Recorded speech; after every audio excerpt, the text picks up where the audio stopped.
الحمد لله رب العالمين وأشهد أن لا إله إلا الله وحده لا شريك له وأشهد أن محمدا عبده ورسوله صلى الله عليه وعلى آله وعلى أصحابه ومن سار على نهجه واقتفى أثره إلى يوم الدين وبعد.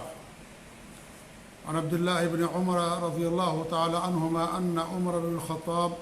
أصاب أرضا بخيبر فأتى النبي صلى الله عليه وسلم يستأمره فيها فقال يا رسول الله إني أصبت أرضا بخيبر لم أصب مالا قط أنفس عندي منه فما تأمر به؟ قال إن شئت حبست أصلها وتصدقت بها. قال فتصدق بها عمر أنه لا يباع ولا يوهب ولا يورث وتصدق بها في الفقراء وفي القربى وفي الرقاب وفي سبيل الله وابن السبيل والضيف ولا جناح على من وليها أن يأكل منها بالمعروف ويطعم غير متمول. رواه الامام بخاری و مسلم فی صحیحہما. معزز ناظرین و مشاہدین، آپ کے سامنے صحیح بخاری اور صحیح مسلم کی ایک حدیث پیش کی گئی ہے اور یہ وقف سے متعلق ہے. اس حدیث میں آپ صلی اللہ علیہ وسلم نے عمر فاروق رضی اللہ تعالیٰ عنہ کو ایک حکم دیا تھا، ایک نصیحت یا وصیت فرمائی تھی. اسی سے متعلق یہ حدیث، اسی مناسبت سے یہ حدیث آپ کے سامنے پڑھی گئی ہے. اس حدیث کے روایت کرنے والے عبداللہ بن عمر رضی اللہ تعالیٰ عنہما ہیں. یہ عمر فاروق رضی اللہ تعالیٰ عنہ کے فرزند ہیں. نبوت کے 2 سال بعد پیدا ہوئے. والد کے ساتھ انہوں نے اسلام قبول کیا اور والد کے ساتھ ہجرت بھی فرمائی. غزوہ بدر اور احد میں شرکت کرنے کا بڑا دل چاہا لیکن عمر کم تھی، اس لیے انہیں لوٹا دیا گیا. پھر غزوہ خندق میں وہ شریک ہوئے اور اس کے بعد کے تمام غزوات میں انہوں نے شرکت فرمائی. یہی نہیں بلکہ آپ صلی اللہ علیہ وسلم کی وفات کے بعد جو جنگیں ہوئیں ان تمام غزوات میں وہ شریک رہے. شام کے فتح میں، عراق کے فتح کرنے میں، اور اس طریقے سے مصر، افریقیہ اور بلاد فارس کے فتح میں بھی یہ شریک رہے. اللہ نے انہیں لمبی عمر عطا فرمائی. 84 سال کی عمر میں ان کی وفات ہوئی سن 73 ہجری کے اندر.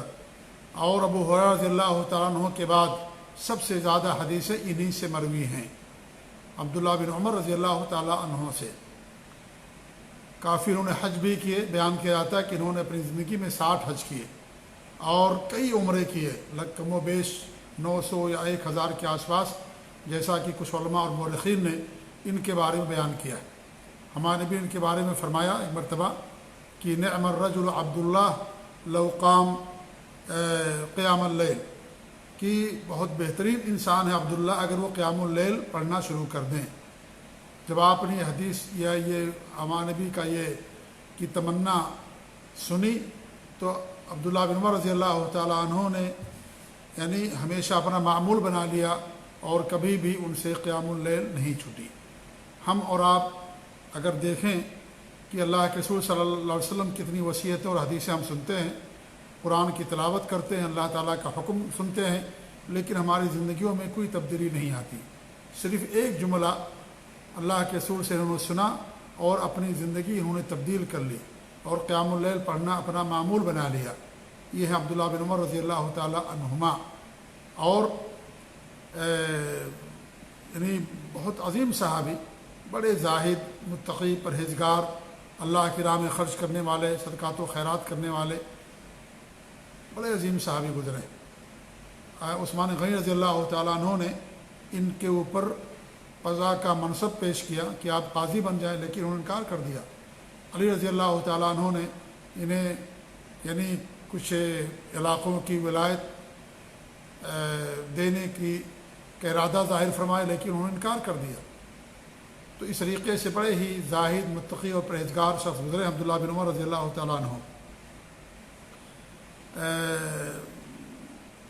اتباع سنت میں ضرب المثل تھے، یعنی پوری زندگی نبی صلی اللہ علیہ وسلم کی سنت اور طریقے کے مطابق انہوں نے گزاری. اس کے بعد ان کے والد ہیں عمر رضی اللہ تعالیٰ عنہ. دوسرے خلیفہ راشد مبشر بالجنہ، جنت کی بشارت ان کو دی گئی، اور بڑے عظیم صحابی، سب سے پہلے انہیں امیر المومنین کا لقب دیا گیا، اور ہمارے نبی نے ان کے فضائل و مناقب بے شمار حدیثیں، کافی حدیثیں بیان فرمائیں۔ یہ کسی تعریف کے محتاج نہیں ہیں صحابہ کرام، بطور خاص یہ بڑے بڑے صحابہ جنہیں ہر انسان جانتا اور پہچانتا ہے۔ بیان کرنے کا مقصد صرف یہ ہوتا ہے کہ ہمیں چاہیے کہ ہم ان سے اپنے آپ کو جوڑیں، ان کی سیرتوں کا مطالعہ کریں، اور ان کے اوصاف اور ان کے اعمال کو اپنائیں، ان کے نقش قدم کی پیروی کریں، کیونکہ صحابہ، تابعین، طبع تابعین یہ ہمارے سلف ہیں، اور ان کے نقش قدم کی پیروی کرنے کا ہمیں حکم دیا گیا ہے۔ اسی لیے جب کوئی حدیث میں پڑھتا ہوں، خاص طور سے وصیت کے تعلق سے، تو اس حدیث کا مختصر تعارف بھی میں پیش کرتا ہوں۔ مقصد صرف یہ ہوتا ہے کہ ہمیں بھی چاہیے کہ اپنی زندگیوں میں ان کی اتباع کریں اور ان کے نقش قدم کی پیروی کریں۔ اللہ رب العالمین ہمیں توفیق دے کہ ہم صحابہ کرام کے نقش قدم پر قائم رہیں اور ان کے منہج اور عقیدے پر قائم رہیں، کیونکہ اسی میں ہمارے لیے نجات ہے۔ تو عبداللہ بن عمر رضی اللہ عنہ فرماتے ہیں کہ عمر بن خطاب رضی اللہ تعالیٰ عنہ کو خیبر میں ایک کچھ زمین ملی، تو اللہ کے رسول صلی اللہ علیہ وسلم کے پاس آئے اور اس کے بارے میں آپ سے مشورہ کرنے لگے کہ آپ کا کیا حکم ہے۔ تو انہوں نے کہا کہ اللہ کے رسول صلی اللہ علیہ وسلم انی اصبت ارضا بخیبرہ، مجھے خیبر میں، یعنی فتح خیبر کے بعد جہاں یہودی بستے تھے، اور سن 7 ہجری کے اندر آپ صلی اللہ علیہ وسلم نے سن 6 ہجری میں اس کو خیبر کو فتح کیا، تو یا 7 ہجری کے اندر، سن 7 ہجری کے اندر، تو وہاں آپ کو حصے میں کچھ زمین آئی۔ تو وہ کہتے ہیں کہ میں اللہ کے رسول کے پاس آیا اور میں نے کہا کہ مجھے خیبر میں زمین ملی ہے، لم اصب مالا قط انفس عندی منہ، میرے پاس جیسا قیمتی اور کوئی مال نہیں ہے، یا مجھے اس سے کوئی قیمتی مال نہیں ملا۔ فما تأمر به، تو آپ ہمیں اس زمین کے بارے میں کس چیز کا حکم دیتے ہیں، کیا کرنا چاہیے مجھے؟ وہ زمین میرے پاس سب سے عمدہ اور قیمتی زمین ہے، اس سے قیمتی اور بہتر مال اور زمین میرے پاس نہیں ہے، تو آپ کا کیا حکم ہے، اس زمین کے بارے میں کیا کروں؟ دیکھیے صحابہ کرام کس قدر حریص تھے دین کے، کہ وہ ہر چیز میں اللہ کے رسول صلی اللہ علیہ وسلم کے پاس آتے تھے اور آپ سے پوچھا کرتے تھے۔ تو ہمارے نبی نے کیا فرمایا، ان شئت حبست اصلھا وتصدقت بھا، اگر تم چاہو، اگر آپ کی مرضی ہو تو اس کی اصل روک لو، اصل ملکیت اپنے پاس رکھو، اور جو اس کی پیداوار ہو، جو منافع ہو، نفع ہو یا پیداوار ہو، اس کا تم صدقہ کر دو۔ اسی کو وقف کہا جاتا ہے۔ وقف کا مطلب یہ ہوتا ہے کہ روکنے کے، وقف کے لغوی معنی روکنے کے ہوتے ہیں، اور یہاں مقصد یہ ہے کہ اصل چیز روک کر کے منافع اور جو فائدہ ہو اسے اللہ کی راہ میں، نیکی کی راہ میں خرچ کر دینا، اور اس کی اصل ملکیت اپنے پاس رکھنا، اس کو وقف کہا جاتا ہے، اسے وقف کہا جاتا ہے۔ جی، تو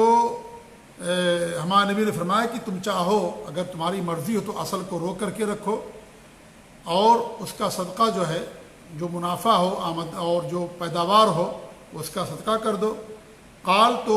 عبداللہ بن عمر فرماتے ہیں، فتصدق بها عمر، تو عمر رضی اللہ تعالیٰ عنہ نے اس کی پیداوار کو صدقہ کر دیا، اور یہ کہا کہ انہ لا یباع، وہ نہیں بیچا جائے گا، ولا یوہب، اور اسے ہبہ اور عطیہ نہیں کیا جائے گا، یعنی کسی کو نہیں دیا جائے گا، ولا یورث، اور اس کی وراثت بھی نہیں ہوگی، یعنی وہ اللہ کی راہ میں وقف ہے، کوئی اس کا وارث نہیں ہوگا۔ وتصدق بها فی الفقراء، اور عمر رضی اللہ تعالیٰ عنہ نے اسے فقراء میں، وفی القربہ، اور جو قرابت دار ہیں مستحق ان میں، وفی الرقاب، اور گردنوں کے آزاد کرنے میں، غلاموں کے آزاد کرنے میں، وفی سبیل اللہ، اور اللہ کی راہ میں، وابن السبیل، اور مسافر کے لیے، والضیف، اور مہمانوں کے لیے وقف کر دیا۔ لا جناح علی من ولیھا ان یأکل منھا بالمعروف، اور اس میں کوئی حرج نہیں ہے، انہوں نے کہا عمر رضی اللہ عنہ نے،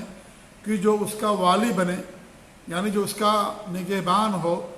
اور اس کا ذمہ دار جو ہو، اس میں سے معروف کے ساتھ بھلائی کے ساتھ کھائے، یعنی جو نگرانی کرے وہ بھلائی کے ساتھ وقف کی ماں کی زمینوں میں سے یا وقف کی چیزوں میں سے کھا سکتا ہے، استعمال کر سکتا ہے۔ وَيُطْعِمَ غَيْرَ مُتَمَوِّلٍ، اور جو محتاج ہو، جو مالدار نہ ہو، اس کو کھلا سکتا ہے، یعنی جو اس وقف کا نگراں ہو، دیکھ بھال کرے، وہ چاہے تو جو فقیر لوگ ہیں، وہ غیر مالدار ہیں، محتاج ہیں، ان کو کھلا بھی سکتا ہے، یعنی اپنی ثوابدید پر کہ بھئی فلاں آدمی محتاج ہیں، غریب ہیں، تو ان کو کھلا سکتا ہے۔ تو یہ حدیث وقف کے تعلق سے بڑی اہمیت کی حامل ہے، اور اس حدیث کے اندر وقف کے بہت سارے مسائل ہمیں معلوم ہوتے ہیں۔ وقف کیا ہے؟ میں نے بتایا کہ وقف کے معنی ہوتے ہیں روکنے کے، اور شریعت کی اصطلاح میں یا دین کی اصطلاح میں وقف کا معنی یہ ہے کہ انسان کے پاس کوئی جائیداد ہے اور اس طریقے زمین ہے یا کھیتی باڑی ہے، کوئی بھی چیز ہے، اس کی اصل روک کر کے اور اس کی جو پیداوار ہو، جو آمدنی اور کرایہ ہو، جو منافع ہو، اسے اللہ کی راہ میں وقف کر دے کہ اللہ کی راہ میں نیکی کے راستوں میں خرچ کیا جائے گا، اس کو وقف کہا جاتا ہے۔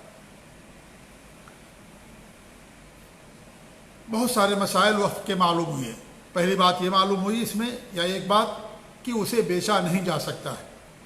آدمی نے وقف کر دیا، جس کام کے لیے وقف کیا ہے اس کو اسی میں استعمال کیا جائے گا، اسے بیچا نہیں جا سکتا۔ ہاں،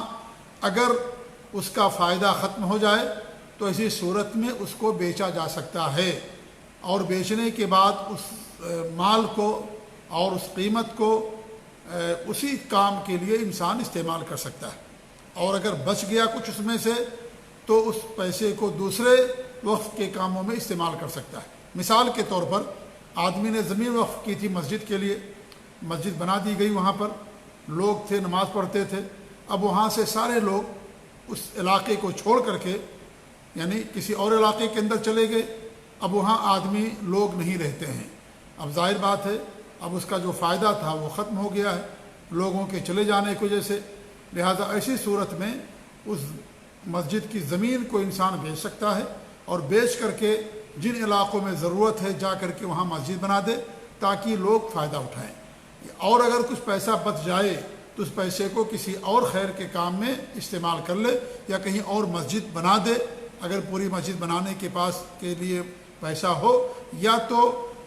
کہیں پر مسجد بنانے میں یا تعمیر کرنے میں اس پیسے کو لگا دے، تو یہ کرنا ایسا جائز ہے۔ یا اس طریقے سے انسان نے کوئی زمین وقف کی، اب وہ کہتا ہے کہ نہیں میں اسے بہتر وقف کروں گا، تو انسان کر سکتا ہے۔ جیسے مان لیجیے قربانی کا مسئلہ ہوتا ہے، انسان نے کسی بکرے کو قربانی کے لیے وقف کر دیا، لیکن وہ سمجھتا ہے کہ اس سے بہتر بکرا میں جو ہے قربان کروں گا اللہ کی راہ میں، تو اس کو بیچ کر کے اس سے بہتر بکرا، اس سے موٹا، اس سے قیمتی لا سکتا ہے۔ اسلام کے اندر یہ چیز جائز ہے۔ لیکن اگر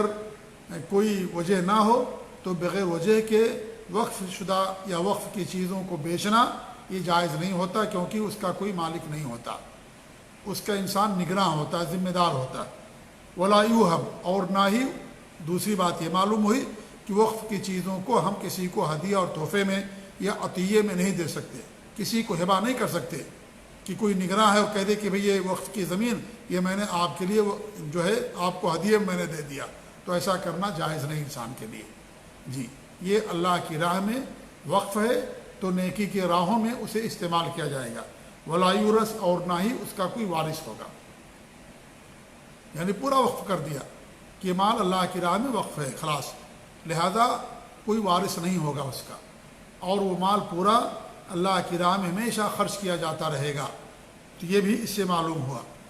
اور پھر انہوں نے کیا فقراء میں، قرابت داروں میں، اور اس طریقے سے گردن کے آزاد کرنے میں کچھ چیزوں کو انہوں نے بتایا کہ ان جگہوں پر اس کو خرچ کیا جائے گا۔ اور ایک بات یہ بھی معلوم ہے کہ جو انسان اس کی نگرانی کرے وہ اس میں سے معروف کے ساتھ، بھلائی کے ساتھ کھا سکتا ہے، یعنی اپنی اجرت لے سکتا ہے، اور اس طریقے سے یعنی دیکھ بھال کرنے میں جو خرچ آتا ہے اس کو لے سکتا ہے، اور اس طریقے سے جو محتاج ہیں، فقیر لوگ ہیں، ضرورت مند ہیں، ان کو بھی اس میں سے کھلا سکتا ہے۔ یہ بھی اس کے یہ بات معلوم ہوئی۔ تو یہ وقف کے کچھ مسائل تھے جو میں نے آپ کے سامنے بیان کی۔ اس میں ایک بات اور بھی ہے کہ عمر رضی اللہ عنہ نے فرمایا کہ میرے پاس اس سے بہتر کوئی مال نہیں ہے، کوئی قیمتی مال نہیں ہے۔ صدقات و خیرات میں بہتر یہ ہے کہ انسان ان مالوں کو اللہ کی راہ میں خرچ کرے جو اس کی نظر میں سب سے زیادہ قیمتی اور عمدہ ہوں، اس میں انسان کے لیے زیادہ اجر اور ثواب ہے۔ اللہ تعالیٰ کے ارشاد ہے لن تنالوا البر حتى تنفقوا مما تحبون، تم جنت نہیں پا سکتے، البر کا معنی جنت کیا گیا ہے، اور بہت سارے صحابہ نے اور علماء نے، اور ایک معنی تو نیکی ہے کہ تمہیں نیکی نہیں مل سکتی حتى تنفقوا مما تحبون، یہاں تک کہ تم ان چیزوں کو خرچ کر دو جنہیں تم پسند کرتے ہو، جو تمہارے نزدیک محبوب ہیں، ان میں سے اللہ کی راہ میں تم خرچ کر دو۔ سارا کا سارا خرچ کرنے کے لیے نہیں کہا گیا، مما تحبون میں من تبعیضیہ ہے، یعنی جو تمہارے پاس عمدہ اور نفیس مال ہے ان مالوں میں سے کچھ مال اللہ کی راہ میں خرچ کر دو۔ جب یہ آیت کریمہ نازل ہوئی تو ایک صحابی ہیں جن کا نام ابو طلحہ انصاری رضی اللہ تعالیٰ عنہ ہیں، ان کے ایک باغ تھا جو مسجد نبوی کے متصل قریب ہی قبلے میں واقع تھا، اور اس کا نام تھا بیروحا۔ آپ صلی اللہ علیہ وسلم اسے باغ میں جاتے تھے، بیٹھتے تھے، آرام کرتے تھے، اور یعنی اس باغ میں جاتے تھے۔ جب یہ آیت کریمہ نازل ہوئی تو ابو طلحہ نے کہا رضی اللہ تعالیٰ عنہ کہ میں یہ پورا کا پورا اللہ کی راہ میں خرچ کرنا چاہتا ہوں اور صدقہ کرنا چاہتا ہوں۔ تو ہمارے نبی نے فرمایا کہ میرا خیال یہ ہے کہ تم اسے اپنے قرابت داروں میں خرچ کر دو۔ تو انہوں نے قرابت داروں کے اندر اس کو تقسیم کر دیا، اور یہ بھی بخاری مسلم کی روایت ہے۔ بڑا عمدہ مال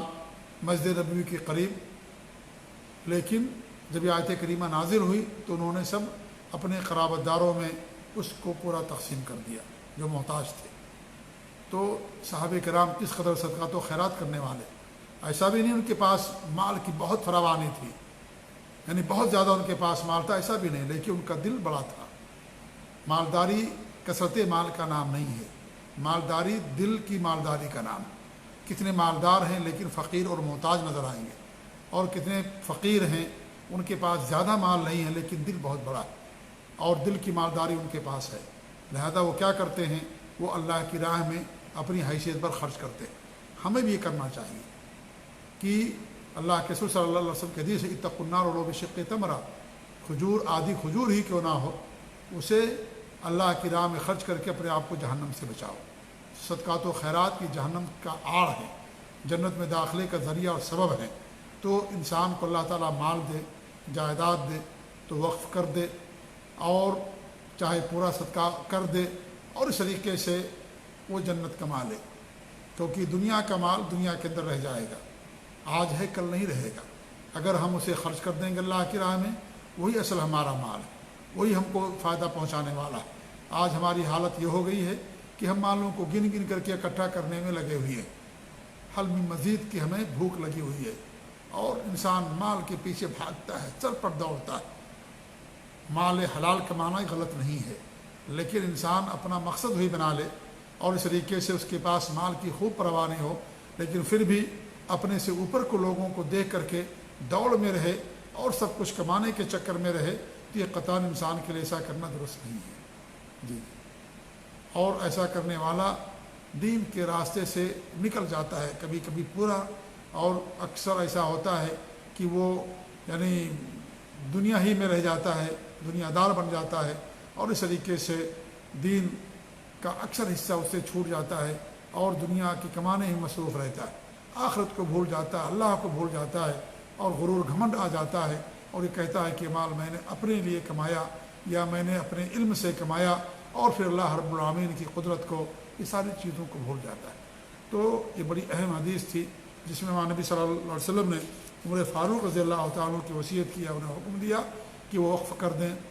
غریبوں میں، اور اس طریقے سے فقراء میں، قرابت داروں میں، اللہ کی راہ میں، مسافر میں، یعنی عام جو خیر کے کام ان کے اندر کر دیں۔ اس سے بات یہ بھی معلوم ہوئی کہ وقف اگر خیر اور نیکی کے کاموں کے اندر ہوگا تبھی اس پر عمل کیا جائے گا، اور اگر کوئی غلط اور کاموں کے لیے وقف کرتا ہے تو وقف کرنا جائز نہیں ہے۔ اسی لیے انہوں نے خیر کے کام بتا دیے، انہی کے اندر ان کو وقف کرنا جی۔ اب کوئی آدمی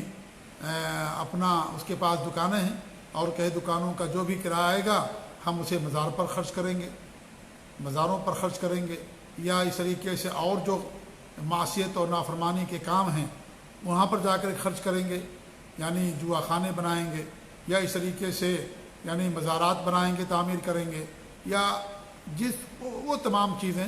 جن میں اللہ اور اس کے رسول کی معصیت اور نافرمانی ہو، اس میں اگر کوئی وقف کرتا ہے تو وقف نہیں مانا جائے گا۔ وقف خیر کے کام میں ہونا چاہیے، اور یہ خیر نہیں ہے، بلکہ یہ تو اللہ اور اس کے رسول کی معصیت اور نافرمانی ہے۔